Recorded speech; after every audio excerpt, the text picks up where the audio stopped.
ನಾನು ನಿಮ್ಮ ಮನೆ ಮಗಳು ಪ್ರೀತಿ.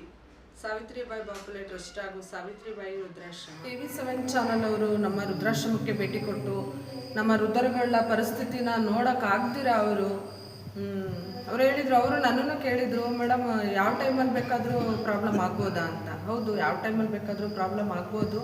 ಅಂಥ ಟೈಮ್ನಲ್ಲಿ ನಮ್ಮ ವೃದ್ಧರುಗಳನ್ನ ಕರ್ಕೊಂಡು ಹೋಗೋದಕ್ಕೆ ಕಷ್ಟ ಆಗ್ತದೆ ಸರ್ ಅಂತ ಕೇಳಿದ್ದಕ್ಕೆ ಅವ್ರು ಹೇಳಿದರು, ಆಯಿತು ಮೇಡಮ್, ವ್ಯವಸ್ಥೆ ಮಾಡೋಕ್ಕಾಗುತ್ತೆ. ಯಾರು ನೋಡಿದವರು ನಮ್ಮ ಚಾನಲ್ನ ನೋಡ್ತಾ ಇರ್ತಾರೆ, TV7 ಚಾನಲ್ನ ನೋಡಿದವ್ರು ಯಾರೇ ಆಗಿದ್ರು, ನಿಮ್ಗೆ ಒಬ್ಬರಾದ್ರೂ ಅಟ್ಲೀಸ್ಟ್ 1000 ಜನ ನೋಡಿದರೆ ಒಬ್ಬರಾದ್ರೂ ಬಂದು ಸಹಾಯ ಮಾಡ್ಬೋದು ಮೇಡಮ್. ಎಲ್ಲರಿಗೂ ಮುಟ್ಟೋ ಹಾಗೆ ನಾವು ನಿಮ್ಮ ಸುದ್ದಿನ ನಾವು ಕೊಡ್ತೀವಿ ಅಂತ ಹೇಳಿದ್ದಾರೆ. ನಾನು ಅವ್ರಿಗೆ ಧನ್ಯವಾದಗಳನ್ನ ತಿಳಿಸ್ತೇನೆ. ಮತ್ತು ಅದಕ್ಕಿಂತ ಹೆಚ್ಚಾಗಿ ಈ ಚಾನಲ್ನ ನೋಡಿ ಅತಿ ಹೆಚ್ಚು ಜನಗಳಿಗೆ ಶೇರ್ ಮಾಡಿ, ಸಬ್ಸ್ಕ್ರೈಬ್ ಮಾಡಿ, ಮತ್ತು ಟ್ವಿಟ್ಟರ್ನ ನೋಡಿ ಇದೇ ಥರ ನೀವು ಎಷ್ಟು ಶೇರ್ ಮಾಡ್ತೀರೋ ಅಷ್ಟು ಜನಗಳಿಗೆ ನಮ್ಮ ಸುದ್ದಿ ಮುಟ್ಟುತ್ತೆ.